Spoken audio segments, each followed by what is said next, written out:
Civilizational jihad is here in America. Are we ready? That's this evening's topic.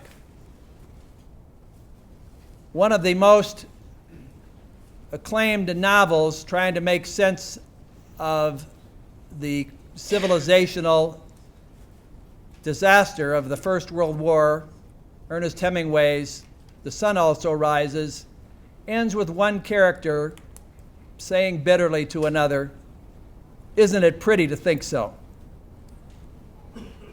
It took a cataclysm like the greatest war humanity had ever seen to shake Western civilization out of its pretty fantasies that there could never be such a war. What will it take to wake America out of the "isn't it pretty to think so," represented after the 9/11 attacks? We will observe somberly the 13th anniversary of those attacks later this week. Represented when a fine president of the United States, but a man blind on this issue, George W. Bush, called Islam a religion of peace despite followers of Islam having used 4 aircraft to attack our nation's capital and our financial capital, Washington and New York.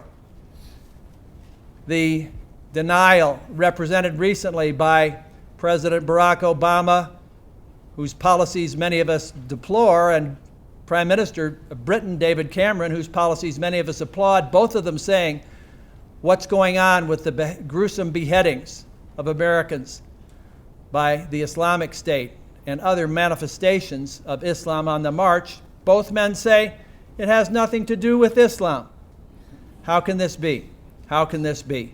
What will it take to awaken America that civilizational jihad is here? As I mentioned, John Guandolo was the very first distinguished guest speaker ever presented by Centennial Institute in March 2009, nearby here in the Beckman Center. He was one of the first policy fellows out of a couple of dozen that we're honored to now list in various specialties at Centennial Institute. Much more important, Mr. Guandolo is a 1989 graduate of the United States Naval Academy. He took a commission as a Marine officer. He went to Ranger School. He served for several years with distinction, and then he put on a business suit and began serving his country in the FBI. That honored, admired institution, supposedly incorruptible, where he became a leading counter-terrorism expert. He was right there when evidence was broken that was later uncontested in the record, even by the defense in the Holy Land Foundation terrorism trial, about the designs of the Muslim Brotherhood to destroy America from within. It cost him his FBI career that he would not be silent. We have been asked to silence him by national and local Muslim groups just in the last few days.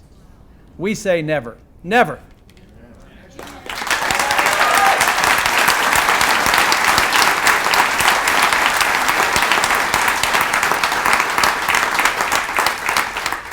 John Guandolo now does private consulting and public interest training. He's a Paul Revere. He's a man sounding the alert. He's a truth teller. He does it at personal risk and personal sacrifice. His organization is called Understanding the Threat. You can learn more about their work on the website of that name, understandingthethreat.com. He's helped with more than one important book outlining what is the threat. And the most recent one, which he'll be signing and selling afterward, is called Raising a Jihadi Generation: Unmasking the Muslim Brotherhood Aims in the United States of America in the 21st Century. This is a message that may cost us some sleep tonight, friends, but it should. If we don't realize it's us versus them, we are still asleep, as was the generation which 100 years ago today, at not only the founding year of this university, but the year when the Western civilization began to collapse in the First World War. Let us not be in denial again. Let us wake up before it's too late. A man to help us do so, please welcome John Guandolo.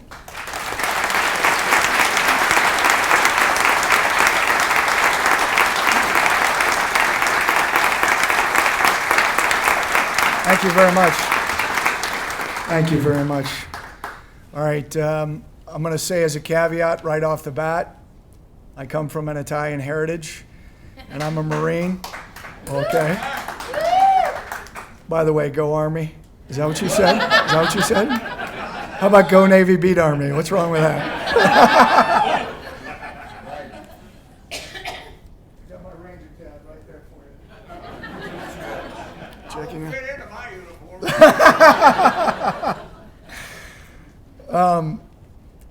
Back to my Italian heritage and me being a Marine, I have a hard time behind the microphone, but I will try to discipline myself and stand here. It's very hard for me to talk. I'm used to wandering. But I've been asked, especially for the sake of those listening in other rooms, to do so, so I will try. We are here to talk about a very serious threat to the United States. But I also want to put this in a context tonight, since we are at Colorado Christian University. A couple things I'd like to say out of the onset is that there are a lot of threats to this country right now. There's a significant threat from Russia and China, obviously North Korea, Iran, which is part of the global Islamic movement, but it also stands alone in some ways, and others, large global progressive movement that seek to destroy what it is that we believe. And I want to say at the outset that one of the questions I get is, what do you believe the greatest threat of all of these is? And I believe that we can have a longer discussion on. We're going to talk about the Islamic threat tonight, the Islamic movement. But if you want to boil it down to what's the problem, what's the greatest problem, I believe it's us. Because a healthy body is able to withstand a lot of assault, but an unhealthy body is not. And we have forgotten who we are. We are not teaching our children what this nation was founded on. And that is costing us dearly. We have one primary founding principle, and that is our rights, our liberty comes from God. This is in our declaration, the ideal. They come from God. No man, no government can take them from us. They might take our life, but they can't take our liberty. They can't take our freedom. That's the founding principle of this country. And the founders' understanding of natural law through the what they studied and the philosophies they looked at, all coming from that Christian understanding of the worldview. That understanding that natural law, which is a much deeper discussion, but that is the basis for our entire legal system. It's the entire basis for our country. And if we have lost sight of that, then what we are doing here tonight doesn't matter. Because the question has to be, what is America if it's not worth fighting for? And so I would encourage you as we listen tonight, just to put that in the back of your head, because I feel that is absolutely critical. And the idea of, which I just was sharing with somebody earlier, the idea of loving your enemy, which we're called to do, I believe. But when Jesus said love your enemy, that necessarily means you need to know your enemy, so you don't walk in naively or blindly into the lion's den. And we have been walking for a number of years where our leaders have been saying things out of their mouths that have no basis in fact, no basis in understanding of what we're up against. And right now in the world, we have dozens of countries in turmoil. We have an Islamic movement that has overthrown countries. We have insurgencies in places like the Philippines and Thailand and Bangladesh and India and elsewhere. We have massive uprisings in places like Pakistan, North Africa, East Africa, Niger, Mali, and Central Africa, and other nations. The three nations, Islamic nations we would call our friends, Turkey, Jordan, and Egypt, were gone. Egypt has now been recovered, but that's going to be a battle. Jordan and Turkey, for all practical purposes, are on the other side now. You just have to listen to the king of Jordan, who says the Muslim Brotherhood has eaten the ground out from under me. They're in Jordan. So what does the rest of the Islamic world look like? And the questions that John Andrews brought up, is he right? Because it's a question that needs to be answered. Is he right? Is ISIS, Al-Qaeda, Hamas Hezbollah, Al-Azhar University, the most preeminent school of Islamic jurisprudence, all the grand muftis in the world, every first grade textbook in Islamic schools in the United States, Europe, Asia, the Middle East, are they all wrong? Because if you're not aware, they teach what the Muslim Brotherhood teaches. And if that's shocking to you, then we've got some work tonight to do. But that's got to be the starting ground. So what I intend to do tonight is to lay out an easily identifiable Islamic movement here in the United States. And I'm going to use a little bit of the multimedia here. And then I'd like to spend the balance of the time. John says we have until, I think, midnight, right, John? We're going to midnight? Yes, yes. We're going to go, and I've been asked to leave a significant amount of time for Q&A. And I have found that Q&A is very helpful, especially for those of you in the audience who came to see what a hater and a Islamophobe looks like. Here he is. And so let me caveat on what John said. Hamas in the United States, an organization known as CAIR, and if you don't know that they're Hamas, I'll walk you through it here, at least in a few minutes, so you get enough meat that you know it's true, because we could literally do about a 6 or 8 hour presentation just on the evidence that CAIR is a Hamas organization. There's no question about it at the Justice Department. The question is, why aren't we indicting them? So they would like this shut down. And I appreciate the courage of Bill Armstrong, John Andrews, and CCU and Centennial Institute. And I think that's worthy of another.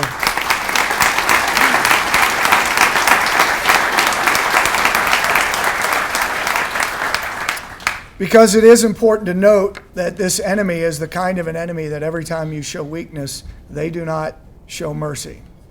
And maybe you've noticed that of late with some of the things going on around the world.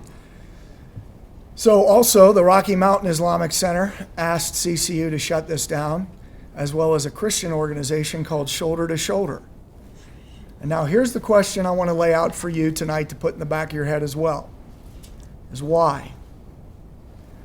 What spewing of hate are you going to hear from me tonight that's so bad that you can't stand it? And so here's two sides to that. One, either I'm spewing hate and they believe you all are such sponges with no ability to reason that you're just going to absorb it and walk out and re-spew the hate, or they don't want you to hear what I have to say. And I'm telling you, well, that's true.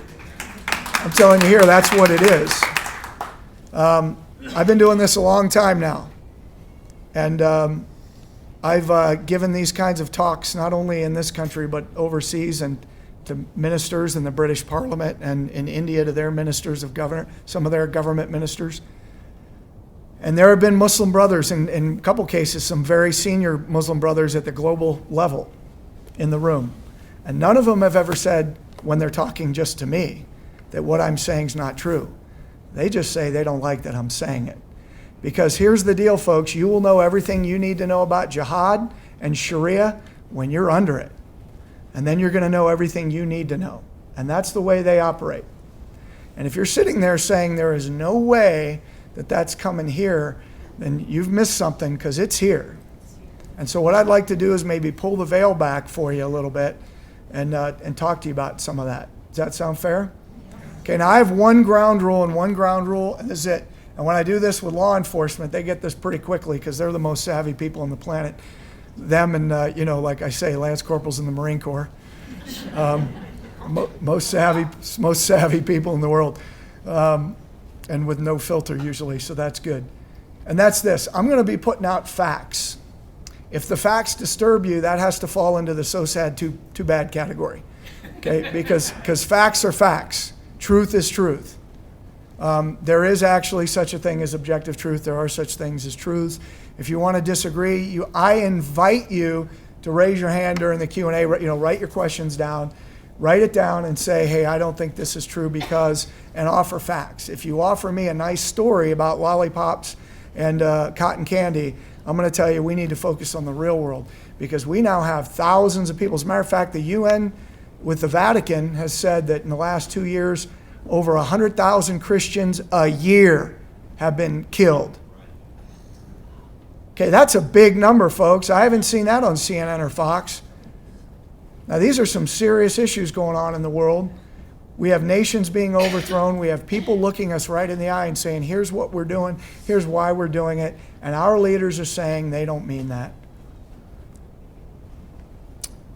We won on the battlefield in Iraq and Afghanistan handily. And I'm not saying that weren't hard-fought battles. We lost good men and women. But we won. Did we come home with victory in those wars? No, we did not. No, we did not. Our State Department wrote constitutions in those countries that created Islamic states under Sharia, Islamic law, which is what you have now in Iraq and Afghanistan. We did that, which cuts right in line with their global doctrine. Civilization jihad by our hands. They get us to do the big work for them. That's what I'd like to unpack tonight in part. So, can we live by that ground rule? I'm going to put out facts. If you want to disagree, I encourage it, but we'd like to have some factual basis for your disagreement. Is that okay? Can we live with that? Because I suspect there are some people in here who came here to create some havoc, so I'd like to address it directly. Okay. Some of you may have seen this recently. I decided not to go with a picture of the body of this young man with his head on his chest, because some of you would find it too grueling, and I would say, too bad.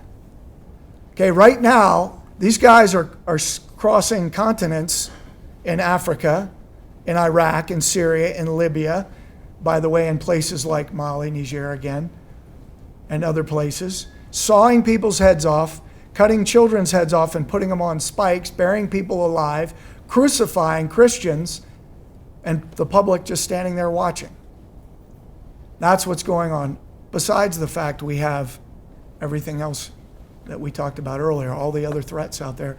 In this threat, these things are out there. What do we do with this? What do we do with this brutality? And by the way, why are the pulpits in America silent? Silent. Because what? We're afraid. This is what we're afraid of, which means we lack courage. We lack faith. Which takes me back to the very first thing I said. If America is worth defending, why is it worth defending? Well, let me take it back to our faith as Americans. Now, America does not say you have to be Christian, but the founding principles were based on Christianity. That's a historical fact. If you'd like to wrestle with me about that later, I'd be glad to. But the fact is, when we look at this, where's our faith? Where's our courage? Because what we're taught in our faith is to love the enemy, and that freedom and liberty are intertwined with love. That's why the founders said liberty comes from God, and that must always be at the forefront of what we do, because without it, you can't love your neighbor. That anytime there's an encroachment on liberty, there's an encroachment on freedom, then it's an encroachment on the God-given liberties that we have. And there's no room for that under the way we were founded. So this is much different than just simply, oh, this is this and this is that. This cuts right to the core of what we're dealing with today. And so the question I would ask is, why is he doing this? Why is ISIS, I'm going to ask a series of questions and then I'm going to ask if anybody wants to answer it. Why is ISIS, Al-Qaeda, the Muslim Brotherhood, Boko Haram, Al-Shabaab, Tablighi Jamaat, Jamaati Islami, Egyptian Islamic Jihad, Syrian Islamic Jihad, Libyan Islamic Jihad, and the thousands of other Islamic Jihadi organizations in the world, why do they say, and oh, by the way, everybody we've arrested in this country, from the Boston bombers to the Times Square bomber, to the underwear bomber, to the Portland Christmas tree bomber, to the Fort Hood shooter, to, Carlos Bledsoe, Little Rock, Arkansas, all of them. They all say they do it for the exact same reason, and who knows what it is? Raise your hand.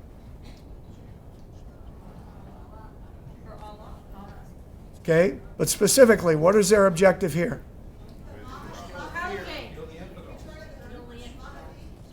No? Who said Sharia? Sharia. To impose Sharia and reestablish the Islamic State. When the Times Square bomber, and I'll show you this, gets up in open court, he says it. Al-Qaeda says it on videos. They put out, writings on it. Boko Haram says it. ISIS said it. They have declared the caliphate. If you're one of these people that believe ISIS is the extreme wing of the global jihadist movement, you do not understand what's going on. Or that Al-Qaeda has now distanced themselves from ISIS because they're too violent. That's nonsense. Everything they're doing begins and ends with the Sharia. Sharia is what they seek to impose, and Sharia is the blueprint for how they seek to do it. So when you look at it and you say, well, then why is Al-Qaeda and the Muslim Brotherhood coming against these guys? It is not because they're doing this. It's because if you go too far, too fast, you put the entire Ummah, the entire Muslim community in danger, because people are like, whoa, what's going on here? If you do it too far, go too far, too fast, it is a capital crime in Islam and under Islamic law. So when Al-Qaeda hit the United States on 9/11 and the Brotherhood stepped forward and there was friction there, it wasn't because the Muslim Brotherhood thought you shouldn't have killed those people. It's because you have now exposed what we've been doing in the United States. You brought the spotlight on us. You may have gone too far too soon. But you would only know that if you understand what Sharia is. And we will get to that. Does that make sense, though? Is it laying some ground? I'm trying to lay down some layers here. And it's probably worth saying right now, as we'll dig into shortly, is Sharia is not ethereal, spiritual ways of life. It is law. It's like U.S. federal code. And it's treated that way. Muftis and imams, they are legal jurists. They are not pastors, priests, rabbis. They are legal jurists. It is a legal system that has penalties, that has requirements. So how do you wage jihad when there is no global caliphate? How do you wage it when there is? What about when Muslim lands are invaded? Then it's everybody's duty to fight the jihad. What about like what Al-Qaeda does? Al-Qaeda can represent the Muslim community in the jihad under certain circumstances. This is but understanding it. And because we don't understand it, we fought 2 wars where we used the very advisors in our government who are all Muslim Brotherhood by name. We can go down State Department, Pentagon, all that. And we'll talk about a couple examples here in a minute. And then I'd obviously like to talk about Colorado because that may be of interest for you here tonight. But to lay this all out and to kind of layer this on top of each other one at a time, everything we're talking about, I know this seems like a lot to you and will seem like a lot. When I was in the FBI after 9/11, I was brought on into the counter-terrorism division, and fairly shortly afterwards began working a number of cases, 2 very significant cases. And what was uncovered was that involved the Muslim chaplain program in the United States military. And as I unpacked it, I realized the guy who founded the Muslim chaplain program for the United States military, Department of Defense, is Al-Qaeda, and he's now in prison. The current organization that certifies Muslim chaplains for the Department of Defense and for the Bureau of Prisons is the largest Muslim Brotherhood group in North America, which is also, per the evidence in a trial we're going to review in a moment, a Hamas support entity. Now, do you think that makes any sense? And here's the question I leave with. Does anybody raise your hand if you think that's okay? Okay, right. And yet it's still going on in 2014. These are very serious, troubling things that are going on inside. Up until 2012, I taught at the Joint Forces Staff College. Well, in 2012, some of the same actors that we're going to talk about here, Hamas, Muslim Brotherhood, complained to the White House that these programs were hateful and they were bigoted. And so DHS, FBI, and the chairman of the Joint Chiefs shut it all down based on complaints from our enemy. Okay?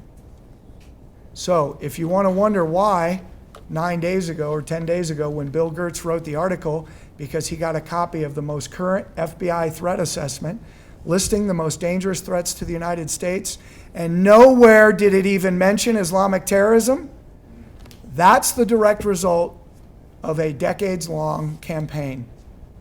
Because that is how this works. Civilization jihad by our hands. Okay, so hopefully some of that's starting to sink in. It's much worse. Now, some of you will come up to me later and say, this is really bad. And I will say, yes, but it's much worse. We just don't have enough time tonight. That was supposed to be a little bit funny. It's only... You know, this would make a tremendous Monty Python skit if this weren't reality, because it's bizarre. And the fact that we have an FBI now that just puts out a threat assessment that doesn't include these guys, even though we know they're here, it's a significant issue. So what I'd like to do is I want to start out by showing you a few-minute video. Now, this is now over a year and a half old, but I find it may help you set the stage for what we're doing here tonight. This is a joint House and Senate hearing on the threat from radical Islam, whatever you want to call it for now. And the guy who's asking the questions is two-time Attorney General for the state of California, now Congressman Dan Lundgren. And the guy answering the questions is Paul Stockton, the #1 guy at the Pentagon for counter-terrorism issues in the homeland. And I just don't think this needs much more of an introduction. Terry Stockton, are we at war with violent Islamist extremism? No, sir. We are at war with Al-Qaeda. It's Okay, I understand that. affiliates. My question is violent Islamist extremism at war with us? No, sir. We are being attacked by Al-Qaeda and its allies. Is Al-Qaeda, can it be described as being an exponent of violent Islamist extremism? The Al-Qaeda are murderers with No, an that's not my ideological question. That agenda. wasn't my question. My question was, is Al-Qaeda acting out violent Islamist extremism? Al-Qaeda is a violent organization dedicated to overthrowing the values that we intend So to is it yes advance. or no? Can I hear the question again? I'll make it as clear as I can. We are not at war with Islam. I didn't And ask that. it is I not- did not ask that, sir. I asked whether we're at war with violent Islamist extremism. That's my question. No, we're at war with Al-Qaeda and its Well, affiliates. Al-Qaeda, how does Al-Qaeda define itself? Are they dedicated to violent Islamist extremism? Al-Qaeda would love to convince Muslims around the world that the United States is at war with Islam. I didn't That's a say that. prime propaganda Sure. tool, and I'm not going to aid and abet that No, effort my question to is, advance their propaganda Is there a goals. difference between Islam and violent Islamist extremism? Sir, with great respect, I don't believe it's helpful to frame our adversary as Islamic with any set of qualifiers that we might add, because we are not at war with Islam. I understand that. I never said we were at war with Islam. One of the questions we're trying to deal with is the radicalization of Islam, is the radicalization of Islamic youth. And if we can't distinguish between violent Islamist extremism and Islam, then all this stuff about behavioral indicators doesn't mean anything.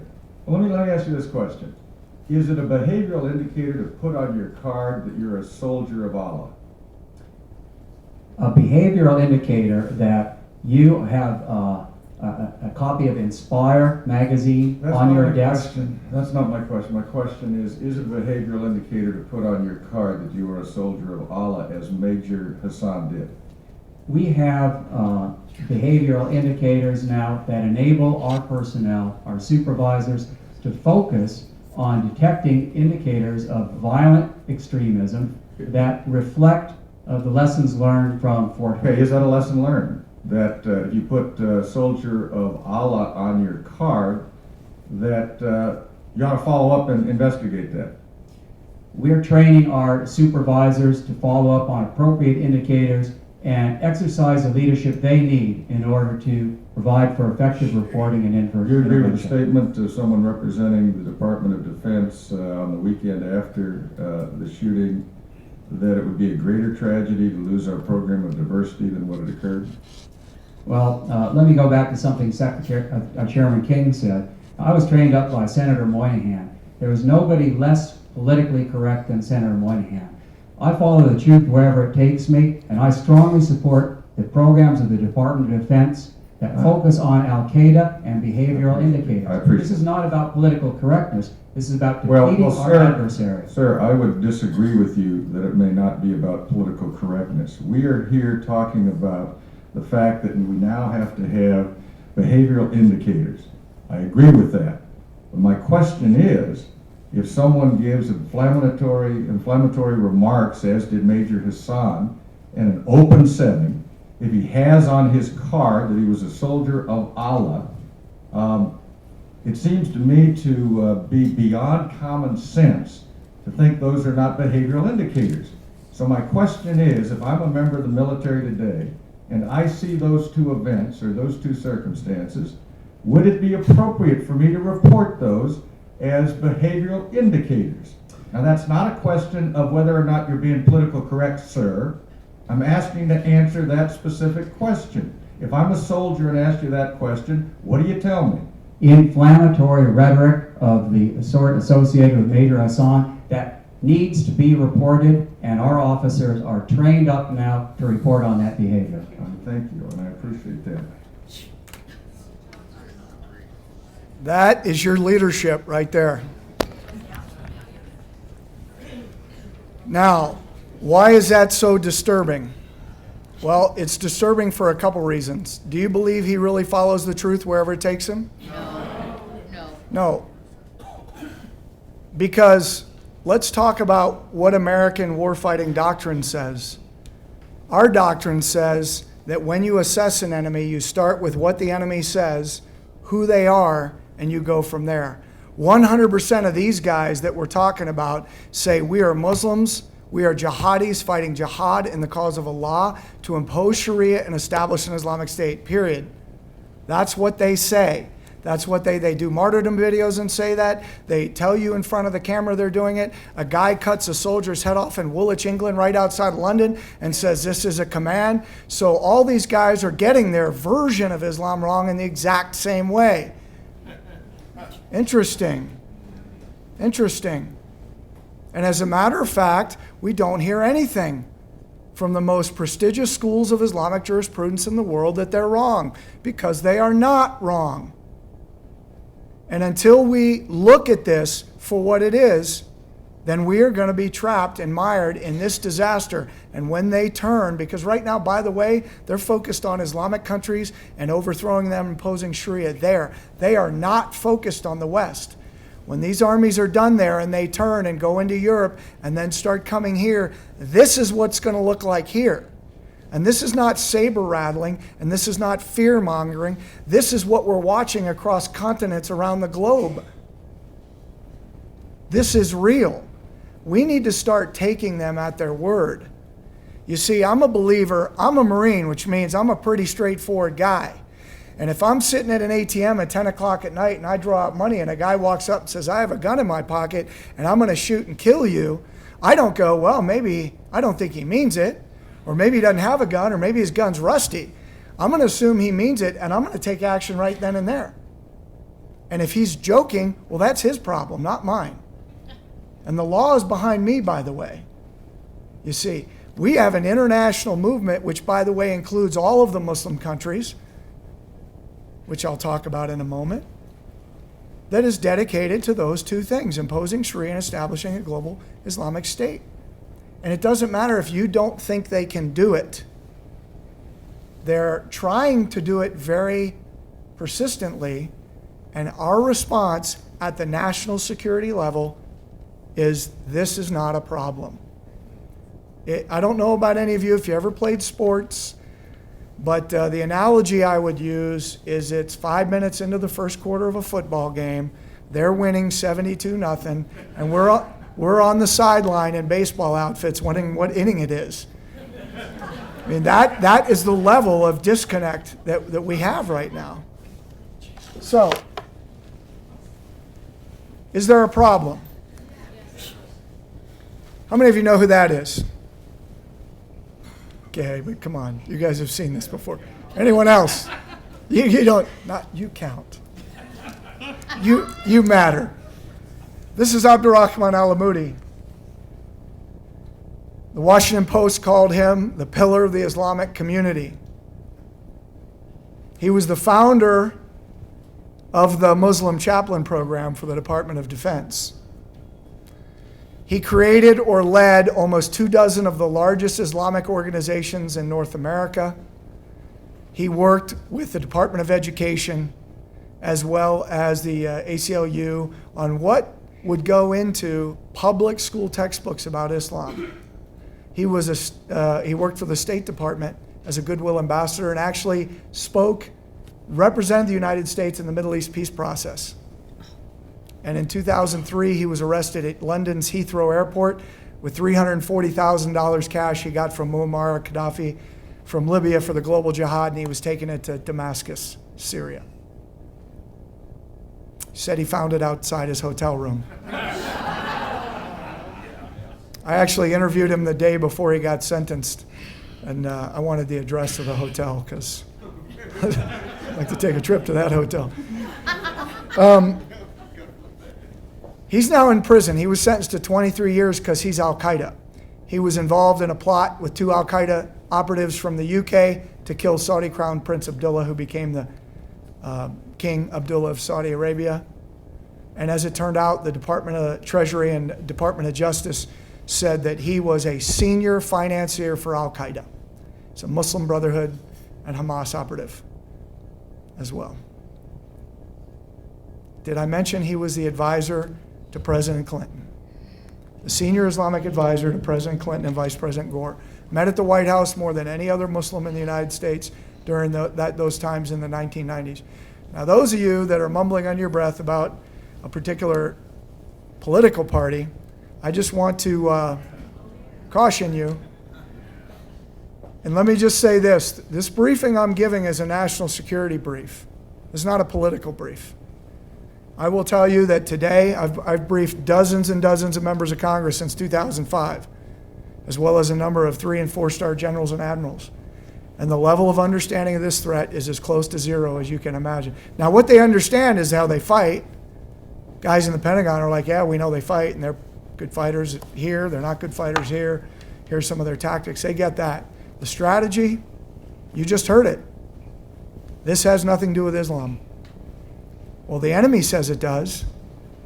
And even if they're wrong, from a military planning perspective, that goes to the courses of actions we take to handle it, not that they're saying that this is who we are and why we're doing it. And then a cursory look, even a cursory look at real Islamic law would show you that it is true. A few years ago, I spoke with a 4-star general at a social event, and I said, sir, what would you say if I told you that when Al-Qaeda quotes Islamic law, they have never misquoted Islamic law to support their actions? And he literally said, that would completely change the nature of the way we're fighting this war. And in about 3 or 4 minutes, I shared some things with him, as did a colleague of mine. And he wrote down the number of the intelligence officer for the United States Marine Corps, and I was given a brief a couple weeks later. That level, and these people necessarily don't understand, not because they're bad people in our leadership. Some are good people, and they're trying, and they're well-meaning. So the question you need to ask is, how is that possible that people at the top don't get it? And I will tell you, that is exactly the point. It's the same reason they called these guys and said, shut him down, because they don't want these words coming to your ears tonight, because it changes the way you understand the battle we're in. That's why. And I will tell you, I've seen colonels and generals get up and kick tables over, and they said, I'm not mad at you. I'm mad that I've been taking people overseas for the last X number of years, and I've lost men, and we could have saved a lot of them if we had known this, because it goes to, when you understand this, if you're a cop, it changes probable cause, it changes reasonable suspicion, it changes how you do a patrol and what you do, how you can manipulate the enemy in battle. It changes all that. It changes when you're a homicide investigator and you walk into a scene, you look around. When those detectives walked into Boston and those men were killed and their heads were severed about a year before the Boston bombings, well, if that was me, and pardon me if this sounds a little presumptuous, I would have looked and I would have said, find a Sharia-compliant Muslim that these guys knew.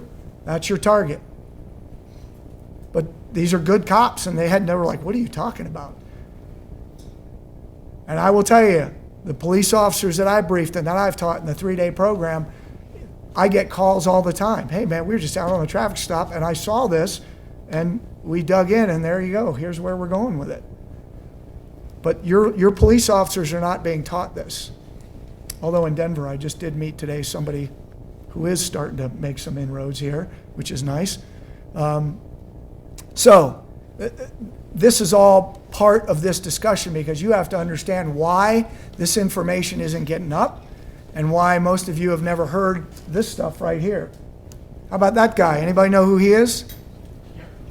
Who is it? That's right, Anwar al-Awlaki. Leader of Al-Qaeda in Yemen and many other things, certainly a chief recruiter and legal jurist for Al-Qaeda. By the way, also the Muslim Student Association president for Colorado State University. What? He's not a student. What? Not anymore, he's not.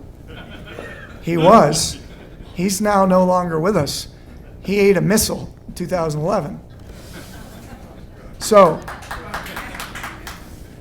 here he is giving a presentation at the U.S. Capitol on the beauty of Islam and the Prophet Muhammad. And by the way, during the same time frame, he went to the Pentagon and briefed mid-level officials. Now, do you think that when guys like Abdurrahman al-Amoudi and Anwar al-Awlaki are the ones briefing our senior leadership, does it make you scratch your head why we might write constitutions that create Islamic republics? You see? Or shut down training program like this for your law enforcement? Because the very people we're looking at are the bad guys. So let's take a few minutes and talk about this, and then we'll stop, and I'd like to actually make it a little more interactive. The Holy Land Foundation. Raise your hand if you've ever even heard of this trial. Okay, keep your hands up for a second. Let me just, what would you say, 10%? 15%? Is that a fair estimate? Okay, so let's be generous. Let's say 20%. That was pretty generous. Have heard of this. It's the largest terrorism financing and Hamas trial ever prosecuted in American history. It was an over 15-year FBI investigation. Holy Land Foundation and its leaders were indicted in November of 2001, right after 9/11, because I think people at headquarters FBI were like, we better do something with this. Now, it was adjudicated in Dallas, Texas in 2008. The largest Hamas trial and terrorism financing trial ever presented, ever prosecuted successfully. Convictions for the organization and for the leadership. But the implications of this trial were significant. And I'm just going to give you a few now, and I'm going to actually show you some of the evidence. And let me stop and say this. This next 10 to 15 minutes I'm going to give you, I spend 8 hours with law enforcement walking through. So by the end, usually by about 2 o'clock after lunch, they're like, please stop, we get it. And I'm like, no. Because when you walk out of here, you're going to hear from everyone else that this is not true. And so I literally just hammer it down. We have thousands and thousands of documents and records and intercepted calls and all kinds of stuff. It lays this out. So let me explain this, a couple key events, and then why this is so powerful. Number one, in 1993, which I'll show you, the FBI did physical surveillance and surveillance on a meeting of the Palestine Committee in the United States, which is Hamas. Microphone meeting rooms, wiretap phone calls, etc. Fast forward to 2004, the FBI raids a home in Annandale, Virginia, of a senior Muslim Brotherhood and Hamas operative, where they discover the archives of the Muslim Brotherhood in North America. Pretty nice. Those two major, from both of those come massive amounts of information. At the raid, this is the gentleman whose house we raided, Ismail al-Barassi. Some of you may remember the story. He was arrested on the Chesapeake Bay Bridge in Maryland because his wife was wearing a full hijab and was filming the support structures of the Bay Bridge. And so two cops just going from point A to point B pulled him over. He was wanted on a material witness warrant out of a Chicago Hamas case, go figure. For those of you not aware, Hamas is the major hub for, Chicago is the major hub for Hamas in the United States. And so they hook him up, put him in handcuffs, and they take him, the FBI comes and take him back at the Washington field office. We raid his home.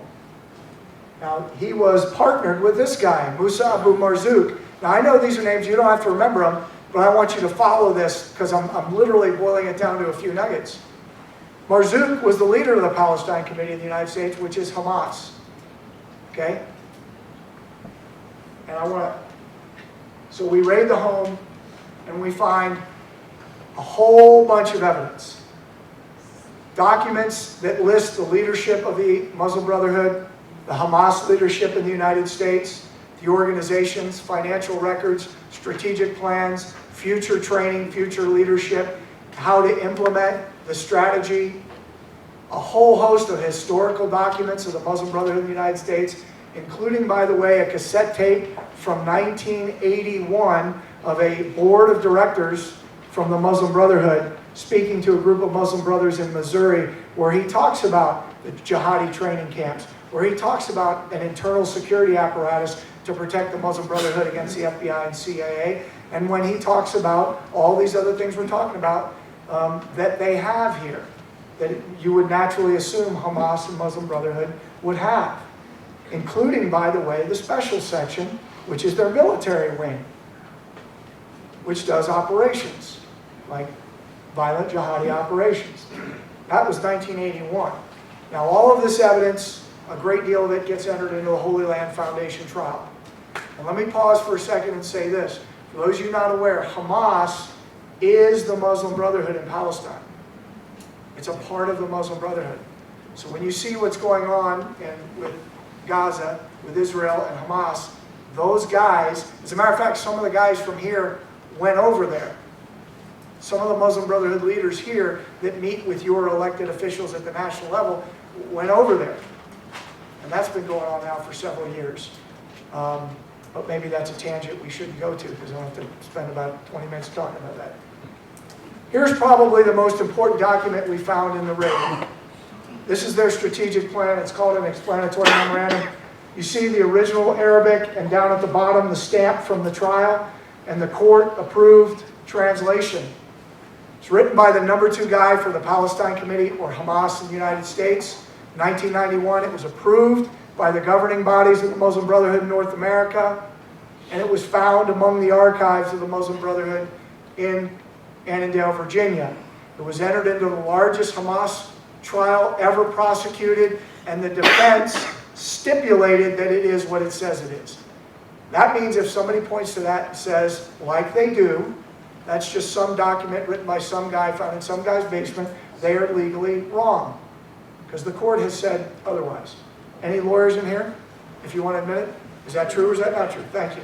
He's nodding his head for those of you who can't see at home. So what does this say? Well, this sums up their strategy. Understanding the Muslim Brotherhood movement in North America. The process of settlement is a civilization jihadist process with all the word means. The Ikhwan, the Muslim Brotherhood, must understand their work in America is a kind of grand jihad in eliminating and destroying Western civilization from within and sabotaging its miserable house by their hands and the hands of the believers so that it is eliminated and God's religion is made victorious over all other religions. Without this level of understanding, we are not up to this challenge and have not prepared ourselves for jihad yet. Does that seem unclear to you? That is their stated strategy. Wage civilization jihad. So the Muslim Brotherhood arrives in America in the late 50s.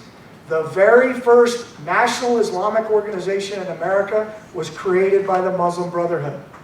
How about that? And that was the Muslim Students Association. Originally meant to bring the Muslim students together, and then now it's a focal point to radicalize jihadis and identify people for conversion and radicalization.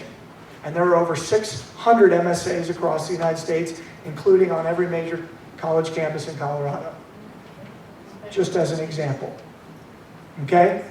From 1963, when that was created, through pretty much the end of the 1980s, the Muslim Brotherhood, just like their strategy says, and they go on to talk about the kinds of organizations that they should create, and they do. Engineering organizations, medical organizations, media organizations, legal organizations, public service organizations, charities, women's groups. They create a whole ton of them through about the 1980s. Okay? Then in the 1990s, they create, well, first of all, in the early 80s, they create the Islamic Society of North America to be an umbrella for all the original organizations. And then in the early 1990s, they write this, 1991, and then in 1992, they approve the implementation manual, which implements this strategy. And if we look on a chart, which I didn't put in here, but I regret that, actual chart of per year the number of Islamic charities created, we see in 1992, it spikes to about 120, and since 1992 and 93, between 60 and 120 organizations are created every year. And if we look at who they're created by and how they're created, you can see that a majority of them are Muslim Brotherhood entities. That's 20 years ago, folks. Now, if we look at the fact that they have over 2,100 Islamic centers in America, there are 2,100 plus Islamic centers in America, if you didn't know that. And of those Islamic centers, a vast majority of them are controlled by the Muslim Brotherhood. We know that by who owns the property and who's leading them. They can be identified as Muslim Brotherhood leaders. And even if we just agree on 50%, which I would say is significantly conservative estimate, that's 1,000 Islamic centers in America that serve the Muslim Brotherhood, and their strategic document says their Islamic centers are the places from which they will launch jihad. Now, I'm not the smartest man in the world, but I can read, and I see that around this country and around the world, when they say something, they generally mean it. And at a minimum, at a security level, you should take them at their word. And if you're wrong, then you're just a little overly cautious. But I certainly wouldn't be inviting them into FBI headquarters to be on advisory panels or into DHS Advisory Council like they are right now. That's probably not a good idea. So let's push forward. This is the last page of the strategic memorandum. It's a list. Now, this is a 20-plus-year-old document, okay, found in 2004. And it's still, these are lists of our organizations and the organizations of our friends. Imagine if they all marched according to one plan. These still represent the most prominent Islamic organizations in America today. The Islamic Society of North America, the Muslim Student Association, the North American Islamic Trust, which is their bank, the Fiqh Council of North America, which used to be the ISNA Fiqh Committee, the Islamic Association of Palestine, we'll get to that, and these others down here, the IIIT, International Institute of Islamic Thought, and the Islamic Circle of North America, which is the group that pretty much, with the Islamic Society of North America, runs every ecumenical council with outreach to the Muslim community. So even if you are interested in outreaching to your average Muslim, you're not doing it when you're doing it as a part of that ecumenical outreach. You're dealing with Hamas and the Muslim Brotherhood, which is why shoulder to shoulder we call CCU and say, John Guandolo is a hater who just spews hate, not facts. Well, if you can show me sometime tonight where I'm just spewing hate, please raise your hand and we will address it. We'll address it factually. So there's CAIR. Now that's not the best picture of me, and I was a little offended. Why couldn't they use a nicer picture? Clean-shaven picture. CAIR calls on Colorado University to drop anti-Islam speaker. Now let me just explain who this is for those you don't know. This is the leading Hamas organization in the United States. Weird, right? And 3 weeks ago, this organization, along with over 70 other jihadi and progressive organizations in America, sent a letter to the White House with my name on it saying everybody he has trained in law enforcement needs to be re-educated. That went to the assistant to the President of the United States. Okay? You want re-educated, that sounds like the Soviet Union, but I digress. But let's look at CAIR. Since they say I'm a hater, let's look at who they are, and I tell you what I did. I think I broke this into like 7 slides because I want to get through this and cut to the chase here.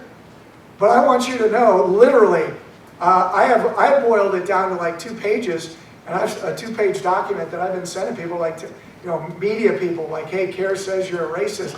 What do you have to say? And I just reply with that attached. And I'm like, what do you have to say about this? This is evidence. We know who they are. So let me back up as I step into this so it gives you the picture. I took you through the 1990s when the Strategic Memorandum was created and all these organizations are created.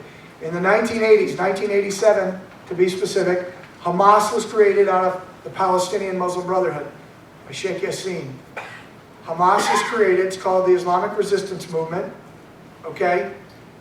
And the International Muslim Brotherhood puts out an official command to all the Muslim Brotherhood leadership. And at the time, there were about 80 countries where the Muslim Brotherhood had a structure. Today, it's over 100.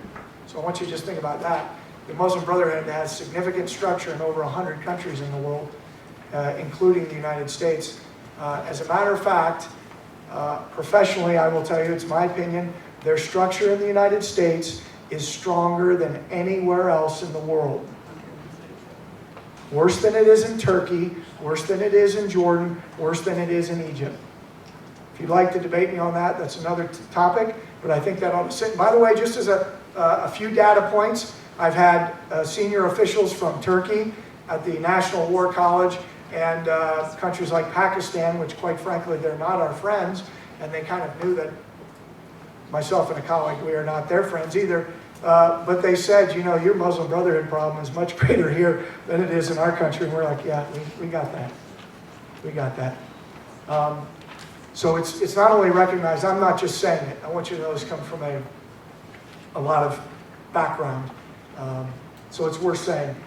So the Muslim Brotherhood puts out a command from the General Guidance Office at headquarters in Cairo, Egypt, saying, we are going to create Palestine committees in every country that we have a presence to be nodes for Hamas. Okay? Are you following? The Muslim Brotherhood creates 3 organizations here. The United States Muslim Brotherhood creates 3 organizations. The Islamic, you don't need to remember these. Maybe I'll just say them. Boom, 3 organizations. And the 4th one they create in 1994 is called CAIR. And we have many, many, many documents, internal documents, with CAIR's name on it, handwritten in Arabic, about what their function is here in the United States, and none of it's good. They are not a Hamas support entity. They are created by Hamas. 2 of the founders, Jihad and Omar Ahmad, lived together and grew up in Palestine together. These are 2 Hamas guys from all the way back. Omar Ahmad sat on the executive committee of the U.S. Palestine Committee, which is Hamas, the United States. There's no question who these men are. So let's just look through a couple things. This is a case of an Al-Qaeda guy, Sabri Ben Khallah, in the Eastern District of Virginia, the appellate case, and the government had this to say, right here. Moreover, from its founding by the Muslim Brotherhood leaders, CAIR conspired with other affiliates of the Muslim Brotherhood to support terrorists. That's the government speaking, not me. And here are these photos and other things were entered into evidence on the 1993 meeting in Philadelphia of the Palestine Committee, where the FBI wiretapped meeting rooms, where they wiretapped phone calls, and guess who was there? Jihad and Omar Ahmad, the founders of CAIR, because it was a meeting Whoops. What did the FBI say? This was a meeting among senior leaders of Hamas, Holy Land, and the Islamic Association of Palestine.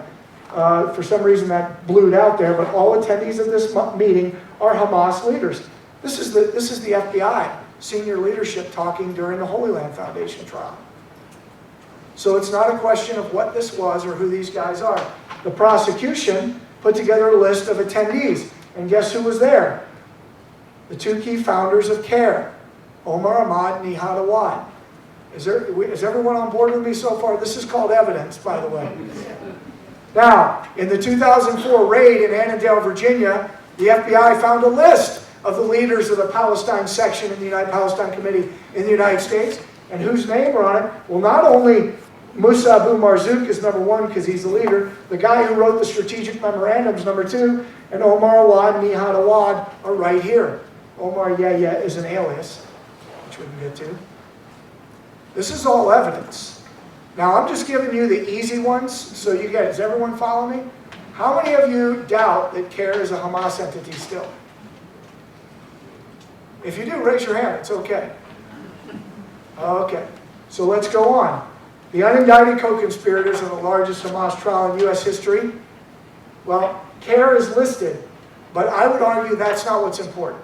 Because then CAIR will argue, well, you know, the government can list as an unindicted co-conspirator anybody. Okay, except the government lists CAIR as a member of the Palestine Committee. So all these people right here and all these organizations are Hamas. That's what's important. And if you look at the bottom, it stops with number 20. And if we go to 21 at the top, so these are still Hamas leaders. There's Omar Ahmad, one of the key founders, as a named unindicted co-conspirator because of his leadership position in Hamas at the time. And the last two things here, this is a letter from the Assistant Director of the FBI Congressional Affairs to Senator John Guandolo of Arizona. And what's he saying? As you know, CAIR was named an unindicted co-conspirator in Holy Land Foundation. During the trial, evidence was introduced that demonstrated a relationship among CAIR, individual CAIR founders, and the Palestine Committee. Evidence was also introduced demonstrating a relationship between the Palestine Committee and Hamas. If anyone remembers 6th grade math, if A equals B and B equals C, right? They're laying this out for you. Now, okay, so designate CAIR. Hamas, which was a designated terrorist organization in 1995. In light of the evidence, the FBI suspended formal contacts between CAIR and the FBI. So here's my question. If CAIR and the FBI, if CAIR cut off all contact with, if the FBI cut off all contact with CAIR, why are some of your local organizations, why are your media people talking to members of CAIR? Why is Fox having their leaders on national television? Why is CNN having them on TV? Why would CCU engage them in discussion? They're Hamas. The FBI cut off ties with them. Those are the kind of questions you all could be asking your leaders when you see them working with these groups. If you want something to do, there's a good start. I know the two primary case agents in the Holy Land Foundation, tremendous case agents. And they started working on, after Holy Land was convicted, on the next set of prosecutions, which included CAIR and Omar Ahmad. And this current sitting Attorney General told the Department of Justice to stop. And none of the unindicted co-conspirators are now being investigated for prosecution. We could prosecute over 100 organizations tonight based on evidence that's already sitting there. The question you should be asking yourself and your leadership is why is that not happening? So finally, when the judge made this ruling, this memorandum was unsealed a few years ago, and he summed it up like this. The government has provided ample evidence to establish the associations of CAIR, and NATE with Holy Land, the IAP, and Hamas. And he walked through a lot of the evidence and said the evidence is overwhelming. We're not removing them from their list. He did say publishing the unindicted co-conspirator list creates some Fifth Amendment issues, but the evidence that they are who they are is still there. Went up to the appellate court, and 3-0, the appellate court said their names stay on the list. That's it. It's done. So which part of that is hateful or bigoted that I just presented?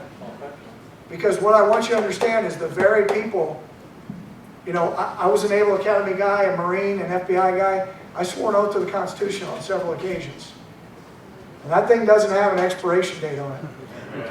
Now these are bad actors.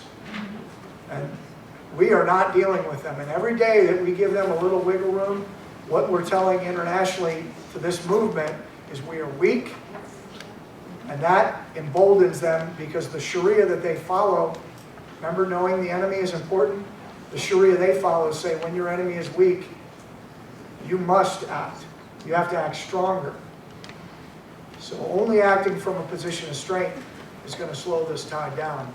And at this point, every day that goes by, every week that goes by, you're emboldening them to the point when we do act, we're putting ourselves in a position, we're going to have to act much more violently a year from now than we would have had to 5 or 6 years ago.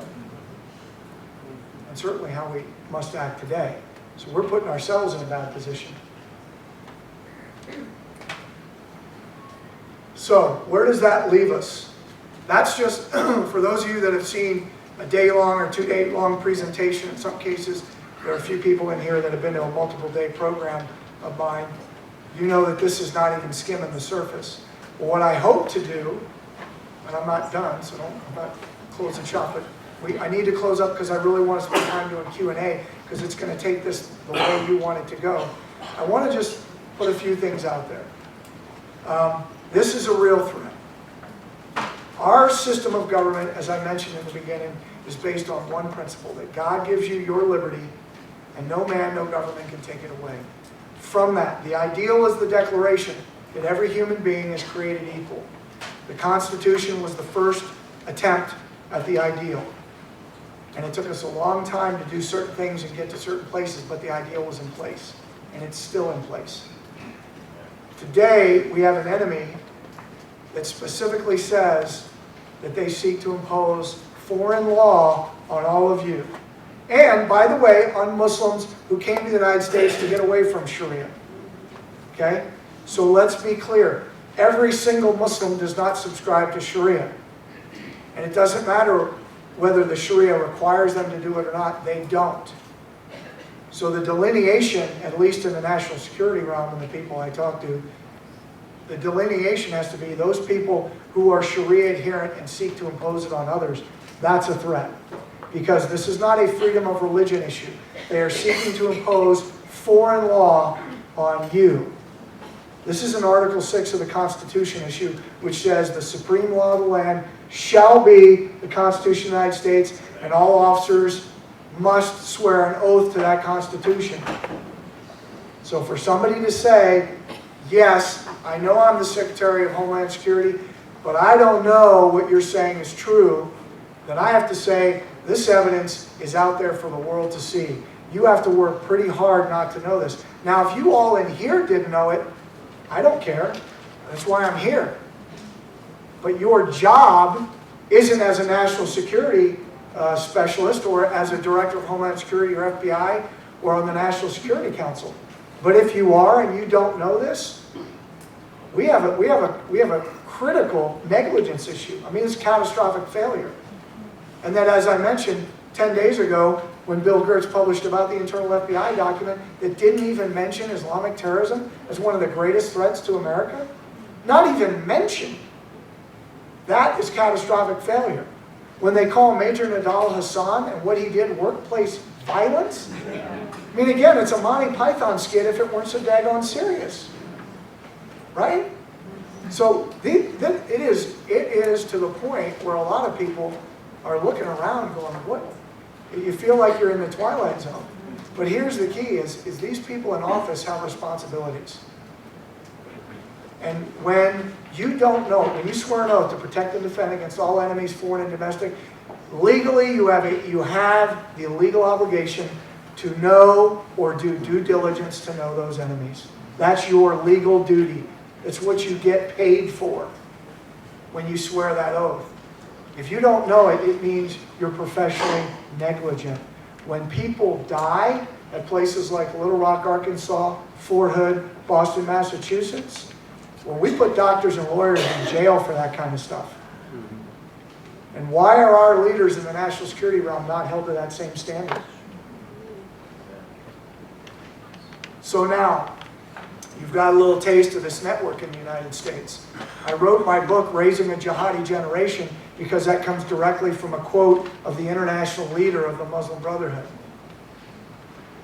who said that's what they should be doing, raising a jihadi generation, raising the banner of jihad. And if we can show that ISIS and Al-Qaeda and Hamas and all of these groups, Boko Haram, Al-Shabaab, and all the other Islamic movements like Tablighi Jamaat, Jamaat-e-Islami, and others you've never heard of, all call for the exact same thing. Where does that come from? And so let me sum that up in a sentence. 100% of Islamic doctrine at the first grade level defines Islam as a complete way of life. You can go to their websites, they'll tell you this. Cultural, social, political, military, and religious, all governed by Islamic law. 100% of all published Islamic law since the 10th century obliges jihad until the entire world is under Sharia law. And 100% of all published Islamic law only defines jihad as warfare against non-Muslims. Those are facts. Those are indisputable facts.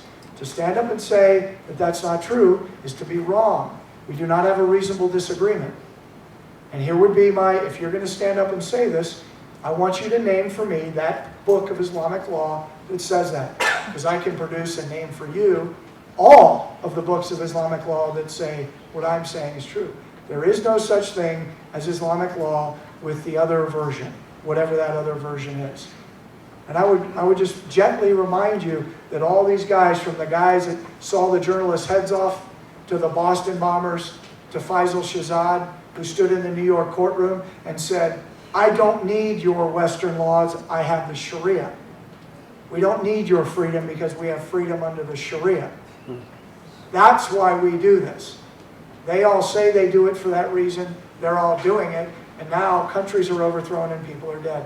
I think it's time we take them at their word. Now, what does that mean for you all in this room and for Colorado? Yes, ma'am.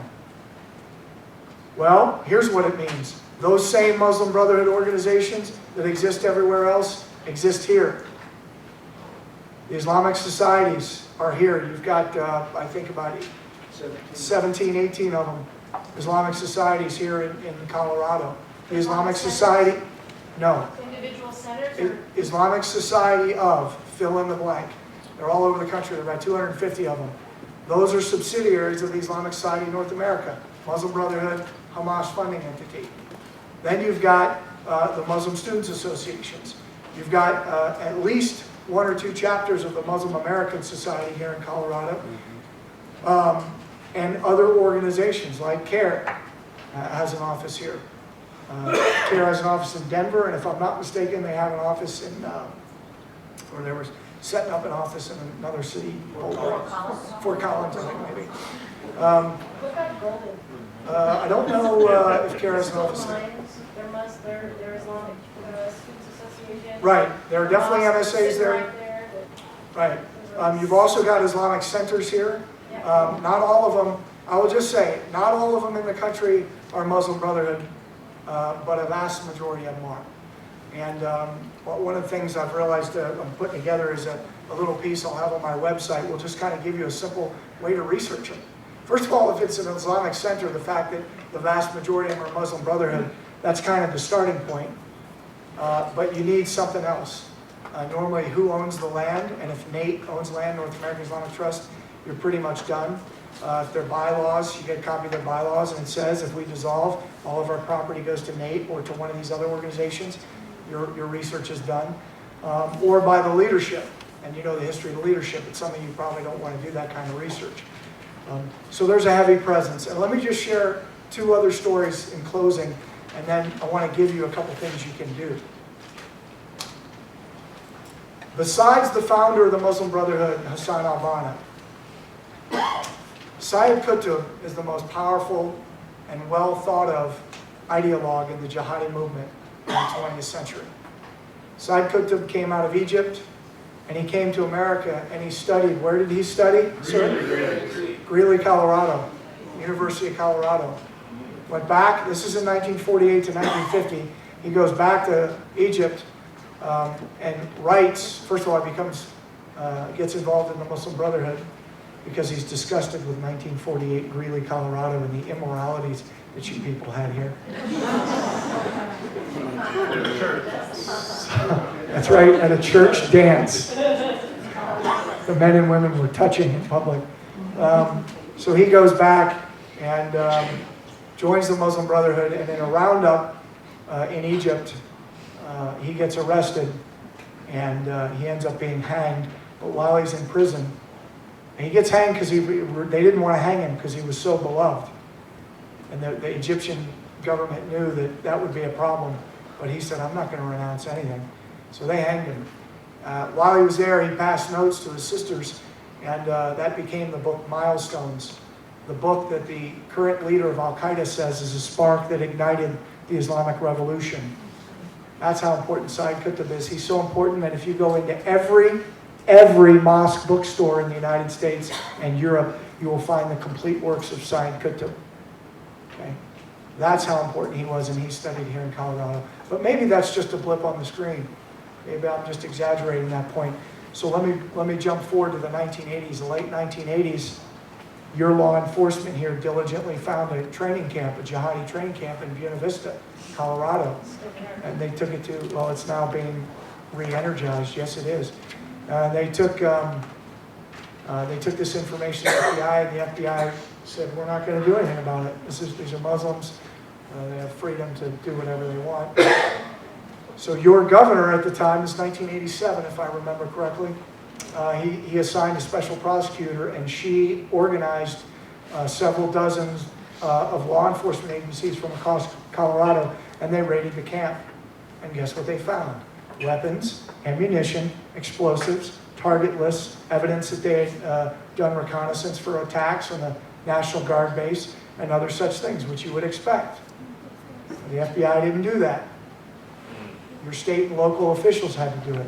I would argue that same model is what you need to do today. Because the same FBI that doesn't list Islamic terrorism as among the greatest threats to this country domestically, I'm pretty sure they're not going to aggressively pursue Buena Vista now if they didn't do it in 1987. Now, as I shared with some people at lunch today, when we look at what I've briefly described, and this is very brief, I know it's been about an hour and 5 minutes that I've been talking here, hour and 10 minutes. If you even understand that in a little bit, and a little bit of the conceptual threat that we face, both globally and here nationally through this jihadi network, maybe I should just tell this in a story, since stories are good. I'm sitting at the Pentagon briefing 5 people technically, one general and a couple senior guys, and I put up this slide that I described earlier that I failed to show you, so I'm sorry, with kind of how they created the organizations and when, and they looked at it and they had listened to the rest of the brief, and they kind of all looked at each other and they said, this is an insurgency in the United States. Right? Well, okay, so there's one gold star for you. So that's true.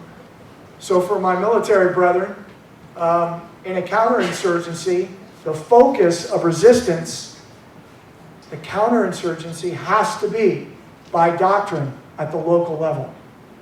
Has to be. Your local police are the tippy tip of the spear.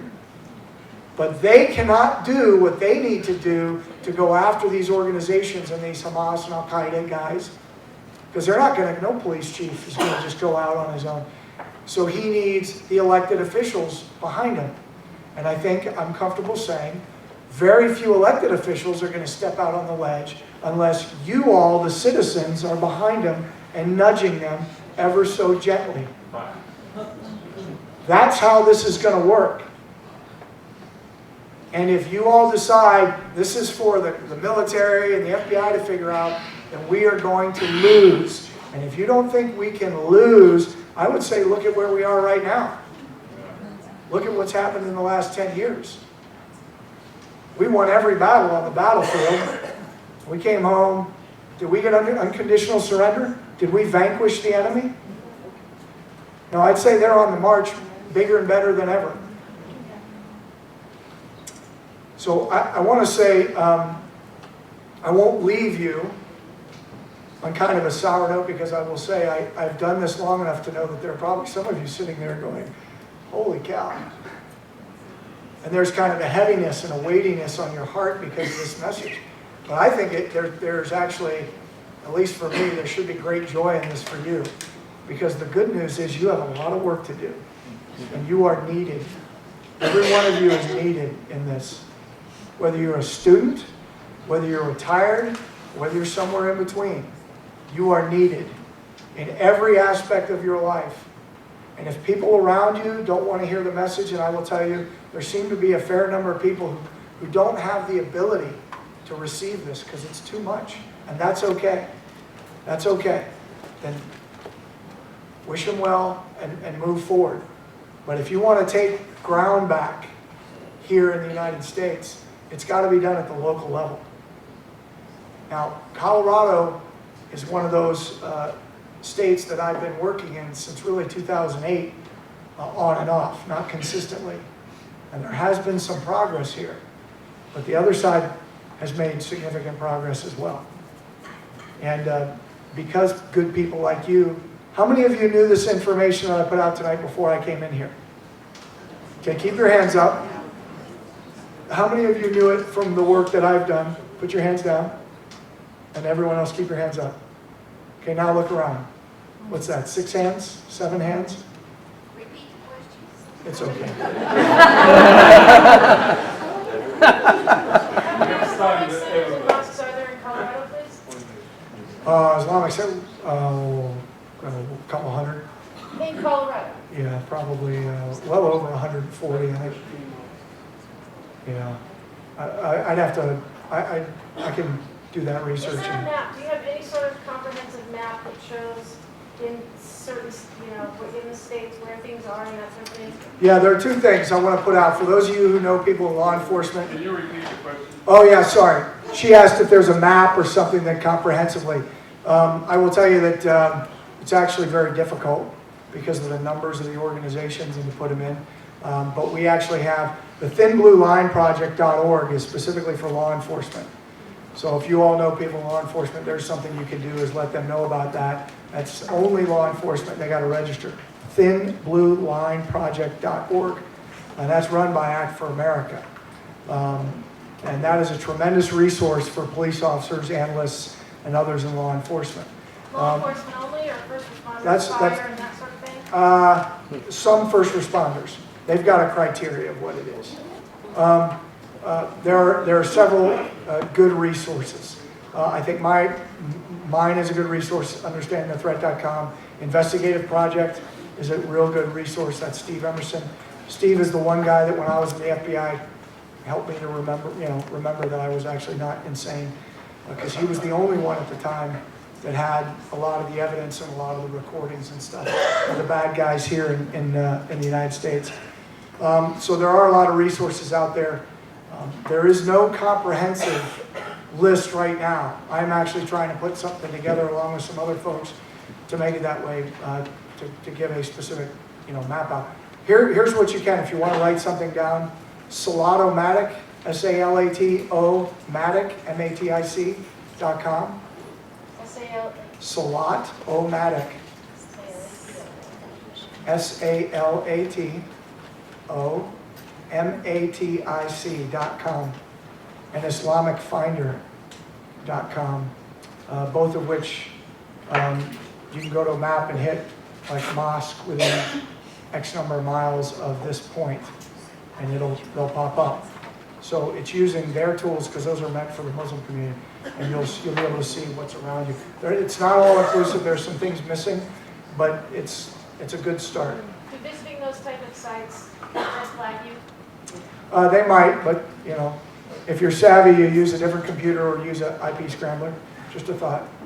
And by the way, I do encourage you to go into if you're sitting there in your seat and you're saying, well, John, You made some broad statements about Islamic law. Go into your local Islamic bookstore that's normally near the mosque or the Islamic Center. I would take cash with you and I would buy 1 or 2 books of Islamic law.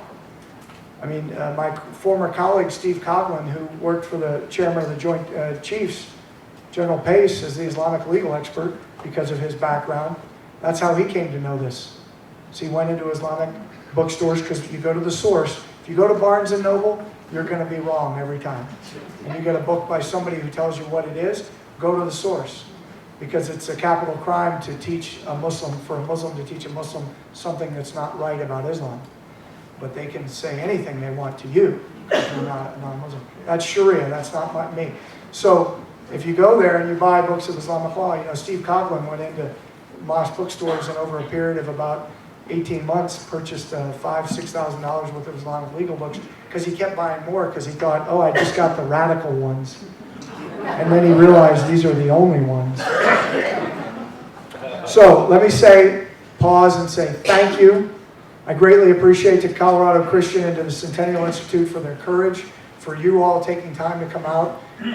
So I'd like to say first, thank you very much for allowing me to be here. And we'd like to take Q&A, but thank you tonight.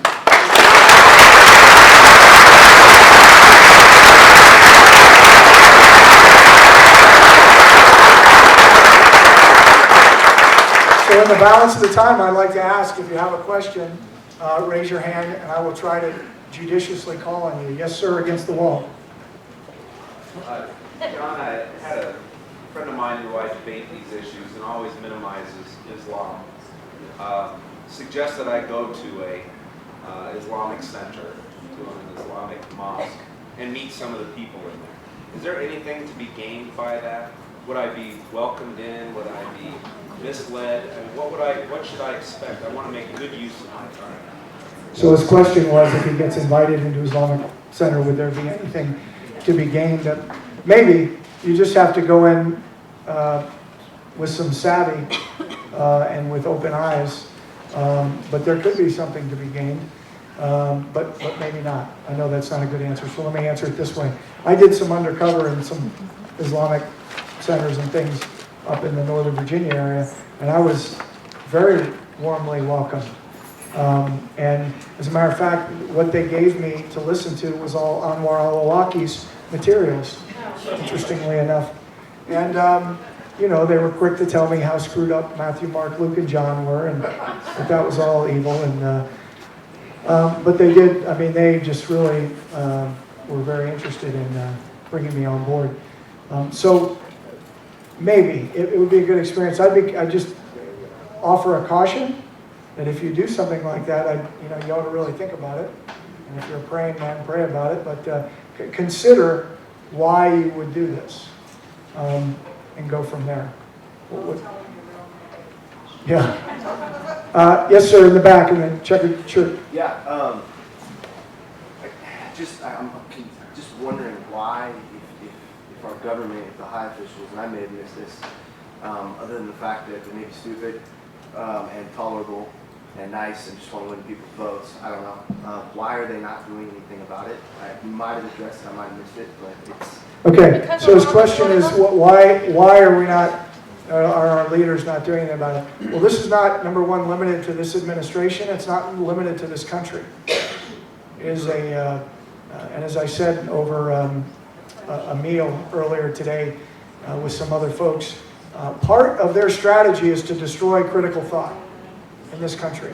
And they didn't start that. The Soviets actually started that campaign. The Soviets that penetrated our universities and our seminaries, both Catholic and Protestant, and the Soviets that did a lot of that work. These guys are piling on that. And that's important because that idea, what some people call political correctness or moral relativism, or whatever you want to call that, what it is, it's a belief that there is no real truth. What you believe and what I believe is just the same. So if you're a cannibal and you believe eating people is morally okay, who am I to tell you it's wrong? Well, guess what? That's wrong. Sawing a man's head off like that is wrong. It is savage, it's barbarism, and we should call it for what it is. And that is not equal to our Western culture at all. There's nothing equal. what we have right now leaders on both sides of the political aisle that are scared. You ask why, that's the number one question I get, and there's not one answer. Because in my history in the FBI and out, is that some guys will admit, I once had an assistant director of the FBI look at me and kind of grab me by the shoulder and say, "You're right, is that what you want to hear? Now shut up." And this guy was, at least up to that point, he was a good man, former state patrol guy, good man. I mean, what do you do with that? And you see, you have no idea. You cannot understand the pressure that comes from up high, be it from the Clinton administration, the Bush administration, or this current administration. It has gotten much worse under this administration, but it was still not good under the previous two. And people, these guys know how to purport to be different things to different people. So there are a lot of reasons.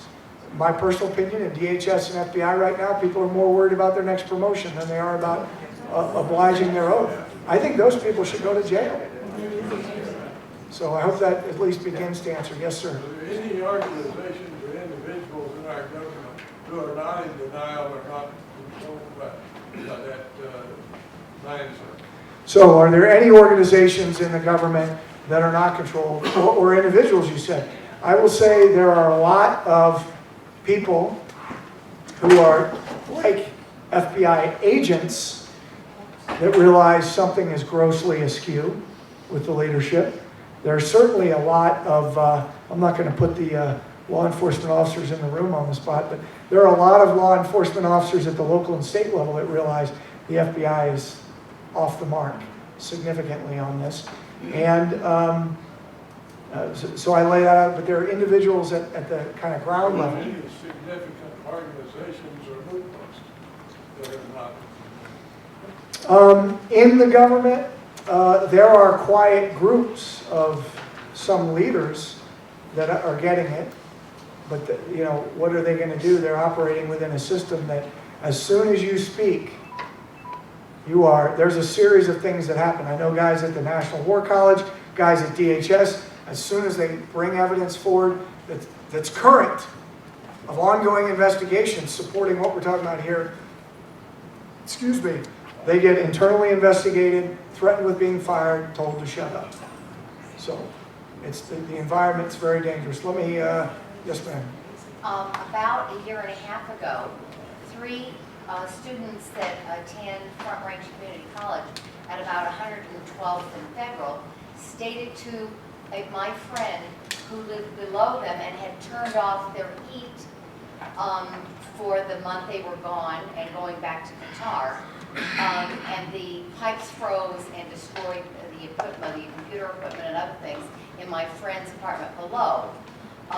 When they returned, stated to my friend, we're going to take over your country within 10 years. There's nothing you can do about it.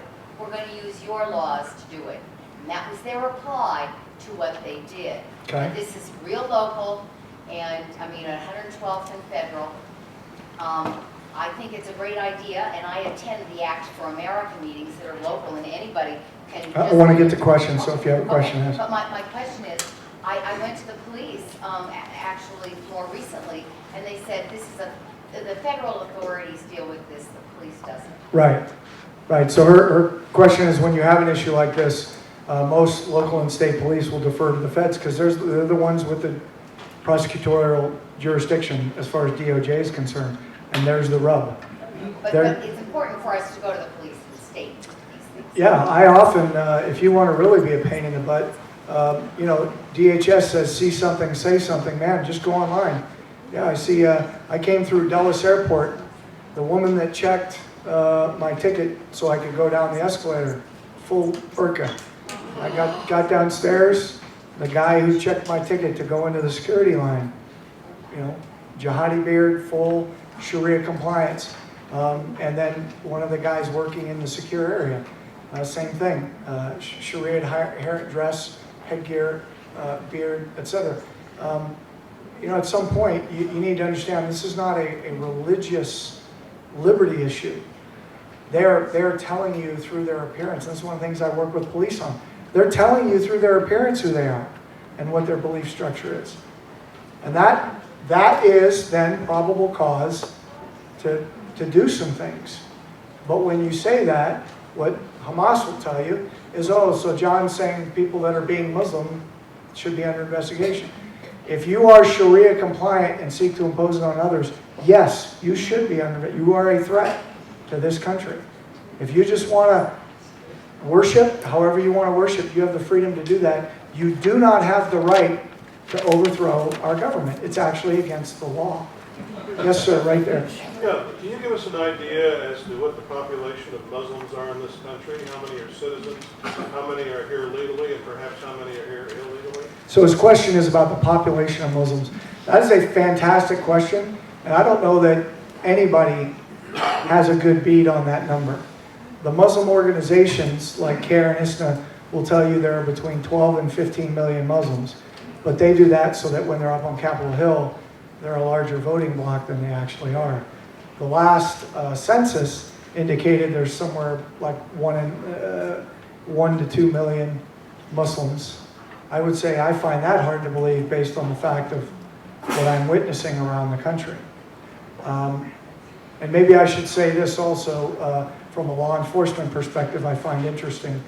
As you go to the biggest cities in the United States and you pick the top 5 hotels in those large cities, in my experience, every one of those hotels, the manager or assistant manager is a Muslim.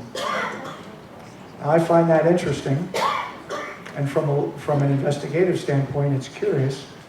I find it curious that the largest metropolitan airports, the largest population of cab drivers are Muslims. I find that in some of the key nodes of our society, logistically, they are FBI agents, CIA case officers, analysts inside the government. There's not a classified system that the Muslim Brotherhood doesn't have access to, and they don't really need the access to it because you turn to your left or your right if you're a leader in the U.S. government and you're talking to a Muslim brother to get advice. That's not hyperbole. We can go name by name down each of the organizations. So I think that's important. So that's a long-winded answer to your question. I think it's probably closer to 6, 7, 8 million. I think the Muslim leadership, the Muslim Brotherhood leadership's blowing it up, and the census probably didn't capture it. Yes, sir. This lady went first.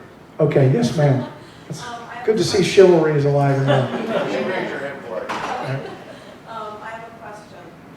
That's what we're doing here. This is a question and response. I'm just kidding. Yes.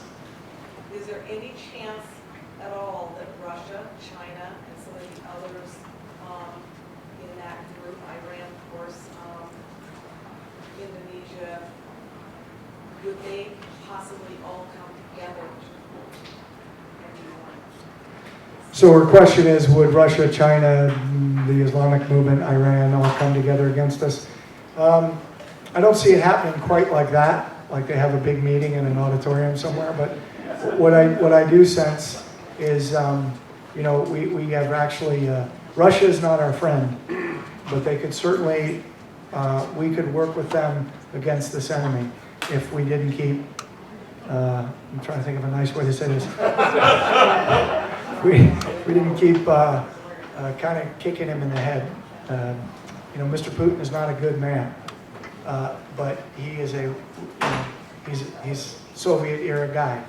He's a KGB leader and a pretty brutal one. And so you recognize that, you understand what you're working with, and you understand how to work with folks like that. Not as an ally, but you understand they don't have to be what they are right now, which is extremely antagonistic. For those of you not aware, the Russians flew a bomber over Guam on the night of the President's State of the Union speech. That's U.S. territory. What message do you think the Russians were sending?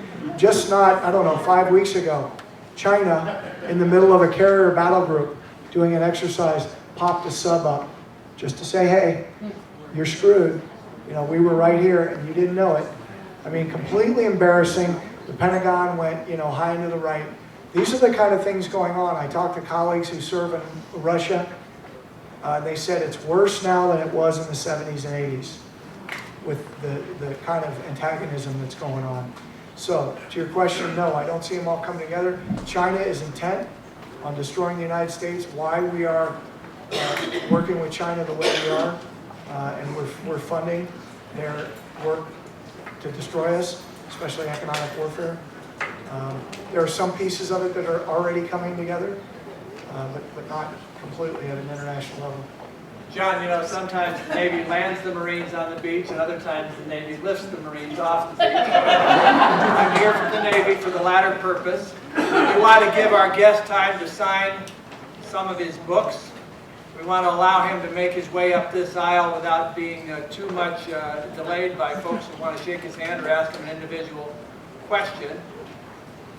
Here's the way I would summarize what we've heard in fascinating encounter, almost 2 hours this evening, with just 3 simple questions. It's a college, so we do have to have a quiz before we dismiss, right? So, have we got here a religious issue or a political issue? All right. Have we got what Obama called, he wants to make it a manageable problem, or have we got an existential survival problem? Okay. And is this up to people at a remote distance in Washington, D.C., or in uniforms, or in high public office, according to John Guandolo's interpretation, or is it a matter of it's up to us? Who's it up to? It's up to us, isn't it? All right. Now, John, would you make your way to the back? The book signing is going to be at your right-hand side of that exit door near the, make your way to the back and get ready for book signing. And Thank you, John. we want